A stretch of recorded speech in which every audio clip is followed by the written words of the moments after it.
Hello student, आज हम लोग देखेंगे मैट्रिक स्पेस का तीसरा थ्योरम। तो ये थ्योरम क्या बोलता है? ये थ्योरम बहुत ही इम्पॉर्टेंट है, जो कि यूनिवर्सिटी में BBMKU और BBU में आ चुके हैं, बहुत बार रिपीट हुए, बहुत ही इम्पॉर्टेंट थ्योरम है। तो ये थ्योरम क्या है, पढ़ते हैं कि let x be a non empty set of non empty set. एक एक्स है जो कि नन एम्प्टी सेट है, और एक फंक्शन डी जो है x cross x to R पर है, जो कि डिफाइन किस तरह से है, डी ऑफ एक्स वाई ले रहे हैं। तो हमको दो वैल्यू मिल रहा है, एक 0 और एक 1 मिल रहा है। 0 कब मिल रहा है? जब एक्स और वाई इक्वल है। एंड 1 कब मिल रहा है? एक्स और वाई जब इक्वल नहीं है आपस में, ठीक, तब हमको ऐसा मिल रहा है। बोल रहा है कि इसमें दो केस दिया है। ये जो डी जो है ना, डिफाइन है ना, दो केस में डिफाइन है, एक 0 और एक 1 में। केस क्या दिया? जब x बराबर y होना चाहिए। दूसरा केस दिया हुआ x जब y के बराबर नहीं होगा, तब इस केस में क्या हो जाएगा? वैल्यू 1 हो जाएगा। हमें प्रूफ क्या करना है? Then proof that d is metric on x। हमको प्रूफ क्या करना है? पहले की तरह कि d को हमको क्या दिखाना है? मैट्रिक दिखाना है। तो इसको प्रूफ करने के लिए सबसे पहले हम इसको देखते हैं कि हम इसमें क्या करें जो कि d हम लोग का मैट्रिक स्पेस बन जाए। तो बस वही, कुछ नहीं, 4 पोस्टुलेट मेरा था, 4 पोस्टुलेट को दिखा देंगे। कौन कौन सा? D of x y greater than equal to 0। दूसरा कि जो डी ऑफ एक्स वाई जो था वो अगर 0 के बराबर है, तो इफ़ एंड ओनली इफ का कंडीशन क्या होगा? एक्स बराबर वाई। यहाँ पे हमको दो केस, सब में दो दो केस दिखाना पड़ेगा कि यहाँ पे दो केस का बात 0 और 1 दोनों के लिए है, ठीक। और फिर तीसरा कंडीशन क्या था कि डी ऑफ एक्स वाई बराबर होना चाहिए डी ऑफ वाई एक्स के, ठीक। और मेरा फोर्थ कंडीशन क्या था कि d of x y less than equal होना चाहिए d of x z plus d of y z के, ठीक। ये हमको 4 कंडीशन अगर हम लोग दिखा दे, तब हम लोग कहेंगे कि डी मेरे क्या है, डी मेरे क्या है, मैट्रिक है, और डी जो है एक्स टुगेदर विथ एक्स क्या बनाएगा? मैट्रिक स्पेस बनाएगा, ठीक। इसको प्रूफ करने के लिए सबसे पहले हम देखते हैं, इसका सही प्रूफ देखते हैं। तो सबसे पहले हम लोग क्या करेंगे, जो कि फंक्शन जो दिया हुआ था सबसे पहले उसे लिख लिए। The given function is defined है, इस तरह से डिफाइंड है कि क्वेश्चन में गिवन था पहले से ही।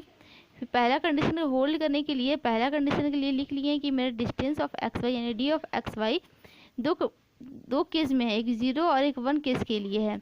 तो 0 आ रहा था कब? जब एक्स वाई के बराबर हो रहा था। और d of x y define 1 के लिए कब था? जब एक्स और वाई आपस में इक्वल नहीं था,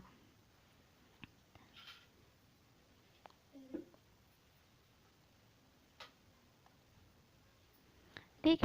तो इस तरह से हम लोग देख रहे हैं, यहाँ पर हमको दो कंडीशन देखे हैं। हमको क्या दिखाना था? पहला कंडीशन में कि डी ऑफ एक्स वाई 0 से मतलब 0 के बराबर होना चाहिए, तो पॉजिटिव होना चाहिए।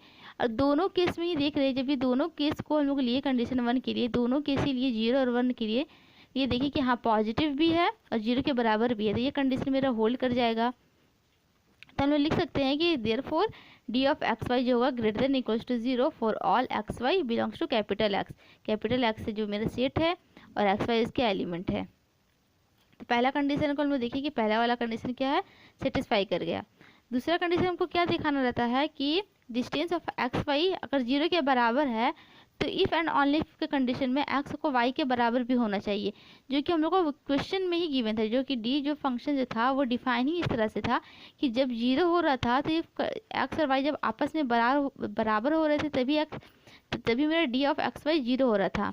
तो हमें सेकंड कंडीशन दिखाने की ज़रूरत नहीं है, तो सेकंड कंडीशन क्वेश्चन से ही मिल गया हमको कि एक्स वाई, ये second condition sorry, d of x y equal to 0 if and only if x बराबर वाई। यहाँ पर लिख भी दिए हैं कि बाय डेफिनेशन ऑफ डी के डेफिनेशन से ही, ठीक। तीसरा कंडीशन को क्या दिखाना रहता था कि डी ऑफ एक्स वाई बराबर डी ऑफ वाई एक्स के। लेकिन यहाँ पर मेरे पास दो केस है, एक केस 0 के लिए है और एक केस 1 के लिए है। केस 0 कब हो रहा था? जब एक्स वाई के बराबर हो रहा था। केस 1 कब हो रहा था? जब एक्स वाई आपस में बराबर नहीं हो रहे थे। तीसरा कंडीशन दिखाने के लिए मान लेते हैं एक्स और वाई को पहला केस लेके चलते हैं कि ये दोनों अगर बराबर हैं। इफ़ एक्स और वाई आपस में बराबर है, यानी एक्स इक्वल टू वाई है, then D of x y को क्या मिलेगा? 0 मिलेगा, 0 मिलेगा। अगर d of x y d of x Y zero, तो डी ऑफ वाई एक्स भी तो जीरो ही होगा। ठीक, इसका मतलब है कि पहला कंडीशन से हम लोग दिखा दिए कि जो कि जीरो के लिए था कि that is d of x y बराबर हो गया डी ऑफ एक्स के। देखिए कि डी ऑफ एक्स वाई भी जीरो है और ये भी डी ऑफ वाई एक्स भी जीरो, इसका मतलब ये दोनों क्या है, आपस में इक्वल होंगे। ठीक, दूसरा कंडीशन लेके चलते हैं, इफ एक्स इक्व वाई के बराबर जब नहीं है, यहाँ पर ऐसा साइन है। ठीक, जब एक्स और वाई आपस में बराबर नहीं है तब डी ऑफ एक्स वाई क्या दे रहा था, 1 दे रहा था। अब डी ऑफ एक्स वाई लिखे या d of y x, distance d और डिस्टेंस से काम कर रहा है, तो एक्स वाई लिखे या वाई एक्स लिखे बात बराबर है, इसलिए ये 1 बराबर है डी ऑफ वाई एक्स के।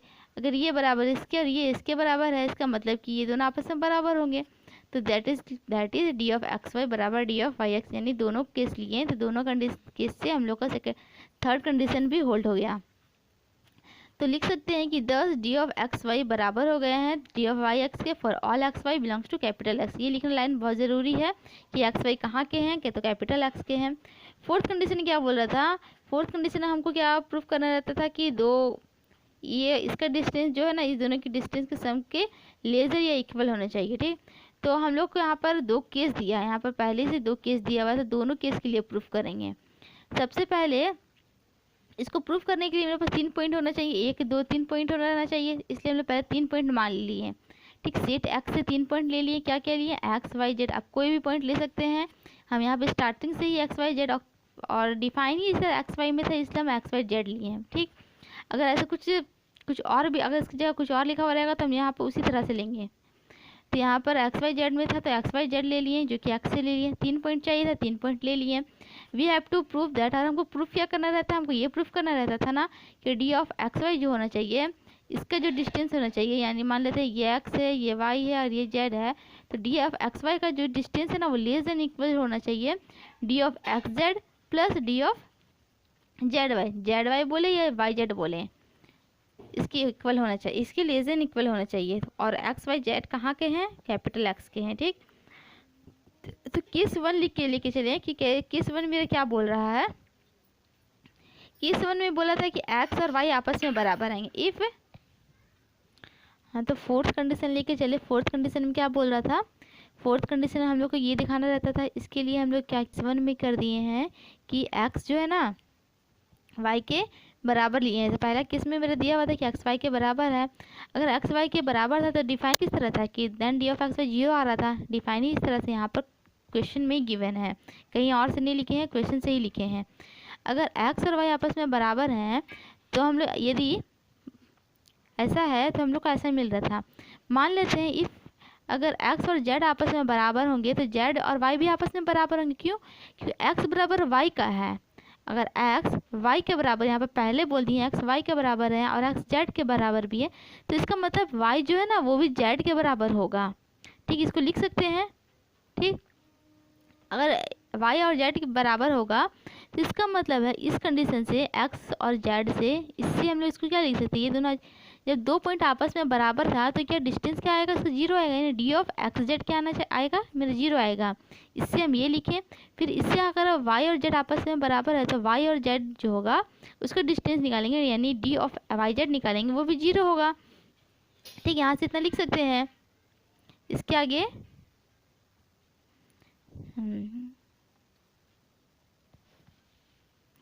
देयरफॉर इस तरह से हम लोग देख रहे हैं कि डी ऑफ एक्स जेड, जो कि पहले मेरे क्या था, डी ऑफ एक्स जेड क्या आया था, ये भी आया था जीरो और ये भी आया था जीरो, ये दोनों को ऐड करेंगे तो भी ये जीरो आएगा।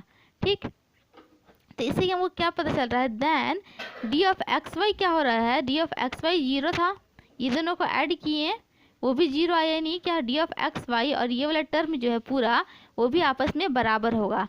पहला चीज़ दिखा दी, क्योंकि हमको दिखाना रहता था कि इक्वल एंड मतलब less than and equal to दिखाना रहता था। इक्वल टू दिखा दिया, अब हम लेस दिखा देंगे। अब लेस कैसे दिखा देंगे, पहला कंडीशन मान रहे थे कि एक्स जेड के बराबर था, है ना, एक्स जेड के बराबर था, उससे हम लोग ये दिखाएं। अब मान लेंगे कि एक्स जेड के बराबर नहीं है, इफ़ अगर एक्स जेड के बराबर नहीं है तो वाई भी जेड के बराबर नहीं होगा, क्योंकि एक्स और वाई तो आपस में बराबर थे। अगर एक्स वाई आपस में बराबर थे और एक्स जेड के बराबर नहीं है तो वाई भी जेड के बराबर नहीं होगा। ठीक, तो देयरफॉर इससे क्या मिल रहा है, इससे हमको क्या मिलेगा, एक्स जेड जब पॉइंट बराबर नहीं थे तो डिफाइन इस तरह था, इस तरह से क्वेश्चन में था कि जब पॉइंट बराबर नहीं थे तो डिस्टेंस ऑफ एक्स जेड 1 आएगा, इसका भी डिस्टेंस क्या आएगा, डिस्टेंस ऑफ वाई जेड भी 1 आएगा। जब ये दोनों को आपस में ऐड कर लेंगे, ऐड करें तो क्या आएगा, 2 आएगा। यानी डिस्टेंस ऑफ एक्स वाई जो कि 0 था, डिस्टेंस ऑफ एक्स वाई क्या था मेरा, डिस्टेंस ऑफ एक्स वाई जो कि मेरा 0 था, ये 0 क्या होगा, लेस होगा ना, क्योंकि ये वाला वैल्यू कितना मेरा 2 था, 2 से लेस होगा 0, इसलिए लिख दिए हैं कि ये डिस्टेंस जो होगा सिर्फ लेस है, सिर्फ लेस लिखेंगे, यहाँ पर लेस का साइन है। फ्रॉम 1 एंड 2 से अगर देखें ये इक्वल हुआ, ये लेस हुआ, तो मेरा फोर्थ कंडीशन क्या बोलता है, इक्वल टू एंड लेस होना चाहिए, है ना, इक्वल एंड लेस होना चाहिए। तो फोर्थ कंडीशन से हमको यानी इक्वेशन 1 एंड 2 से हमको क्या मिल गया, डिस्टेंस ऑफ एक्स वाई जो था लेस देन इक्वल्स टू हो जाएगा distance of x z plus distance of y z, और एक्स वाई जेड कहाँ के, कैपिटल एक्स के हैं, ठीक। केस 1 से लेके चले थे, केस 1 क्या मेरा था, केस 1 था 0 कब हो रहा था, जब एक्स और वाई आपस में बराबर था। केस 2 लेके चलेंगे, केस 2 में मान लें जब केस 2 क्या बोल रहा था, जब एक्स और वाई आपस में बराबर नहीं है, जब एक्स वाई आपस में बराबर नहीं है तब कंडीशन क्या था कि डिस्टेंस ऑफ एक्स वाई जो होगा 1 के बराबर होगा। जब एक्स वाई अगर आपस में बराबर नहीं है और एक्स को जेड के बराबर ले लें, इसका मतलब वाई भी जेड के बराबर नहीं होगा, क्योंकि एक्स और वाई तो आपस में बराबर नहीं है और एक्स जेड के बराबर है, तो वाई कभी भी जेड के बराबर नहीं होगा क्योंकि एक्स वाई आपस में बराबर नहीं है। तो इस कंडीशन से अगर हम लोग निकालें, डिस्टेंस ऑफ एक्स जेड निकालें, तो ये तो 0 देगा, क्योंकि हम लोग इक्वल टू में क्या था, जब पॉइंट आपस में 0 इक्वल होता है तो डिस्टेंस हमसे 0 होता है, क्योंकि कोई डिस्टेंस ही कवर ही नहीं किया है तो 0 ही होगा, इसलिए इसका वैल्यू क्या होगा, डिस्टेंस ऑफ एक्स जेड 0। लेकिन ये क्या बोल रहा है, आपस में तो बराबर नहीं है, और डिफाइन कैसे था कि अगर जो पॉइंट आपस में बराबर नहीं होंगे तो डिस्टेंस ऑफ एक्स वाई यानी डी ऑफ वाई जेड जो होगा वो 1 देगा, तो यहाँ पर 1 दिया। ये दोनों इस कंडीशन में हम क्या लिख सकते हैं, therefore distance of x Z यानी डी ऑफ एक्स जेड, इसको और इसको आपस में अगर ऐड किए तो क्या मिलेगा, 1 मिलेगा, 1 मिलेगा। और डी ऑफ एक्स वाई मेरा क्या था, डी ऑफ एक्स वाई मेरा क्या था, डी ऑफ एक्स वाई मेरा क्या था, यहाँ पर पहले से डी ऑफ एक्स वाई 1 दिया है, केस 2 के लिए चल रहे हैं, केस 2 मेरा ये है, केस 2 के लिए चल रहा है, डिस्टेंस ऑफ एक्स वाई मेरा 1 दिया हुआ था, यानी डिस्टेंस ऑफ एक्स वाई देखें ये भी 1 है, और ये वाला टोटल टर्म देखिए कि ये भी 1 है ना, ये टोटल टर्म क्या है, ये टोटल टर्म जो दिया हुआ था ये भी 1 है, ये दोनों 1 है तो ये दोनों आपस में बराबर होंगे, इसको केस 3 इक्वेशन 3 मान लिया, ठीक। इक्वेशन 3 यहाँ पर ध्यान दे, बस इसको ध्यान देना है, इसको क्या लिख रहे हैं, पहले लिखे चले थे एक्स बराबर जेड, अब मान लिए कि एक्स जेड के बराबर नहीं है, अगर एक्स जेड के बराबर नहीं है तो 2 कंडीशन हो सकता है, या तो हो सकता है कि वाई जेड के बराबर हो या तो वाई जेड के बराबर नहीं हो। कैसे, पहले ही बोल दिए हैं कि एक्स और वाई आपस में बराबर नहीं है, जब एक्स वाई आपस में बराबर नहीं है तो एक्स को कुछ भी रखेंगे तो हो सकता है वो वाई के बराबर नहीं होगा, ठीक। अगर एक्स को कुछ भी रखें तो वाई के बराबर नहीं होगा, लेकिन यहाँ पर एक्स को जेड के बराबर ही नहीं रख रहे हैं तो हो सकता है कि वो वाई के बराबर हो, जब एक्स जेड के बराबर नहीं है हो सकता है कि वाई के बराबर जेड हो सकता है वाई के बराबर हो, ऐसा भी हो सकता है कि वो भी जेड के वाई जो है ना जेड के बराबर भी ना हो। या तो कहने का मतलब ये है मेरा कि जब एक्स जेड के बराबर नहीं है और एक्स वाई के बराबर भी नहीं है तो क्या हो सकता है, या तो जेड वाई के बराबर भी हो सकता है या तो वो जेड वाई के बराबर नहीं भी हो सकता। अब इसका मन ये इसका मन कहलाएगा, लेकिन ये कंडीशन हमेशा रहेगा, वाई कभी भी वाई जेड के बराबर होगा, वाई जेड के बराबर हो भी सकता है या तो वाई जेड के बराबर नहीं हो सकता है, ठीक। अगर ये दोनों आपस में इक्वल नहीं है तो ये अगर पॉइंट इक्वल नहीं है तो इसका डिस्टेंस अगर निकाले तो 1 आएगा। इस 2 कंडीशन दोनों से निकालना है। अगर वाई जेड अगर आपस में बराबर अगर लेते हैं हम लोग, अगर ऐसा लेते हैं तो इसका distance d of y z क्या आएगा, 0 आएगा। या अगर ये दोनों आपस में बराबर नहीं लेते यानी डिस्टेंस ऑफ वाई जेड तो क्या आएगा, 1 आएगा, ठीक। तो देयरफॉर इस तरह से हम लोग लिख सकते हैं कि डिस्टेंस ऑफ एक्स जेड, इसको और इसको ऐड करें या तो 2 आएगा या तो 1 आएगा। कैसे, इसको और इसको ऐड करेंगे, ये तो ये 0 और 1 दे रहा है, एक बार 1 को 0 से ऐड करेंगे तो 1 आएगा, एक बार 1 को 1 से ऐड करेंगे तो 2 आएगा। यानी distance of x z plus distance of y z या तो 1 दे रहा है या तो 2 दे रहा है, ठीक।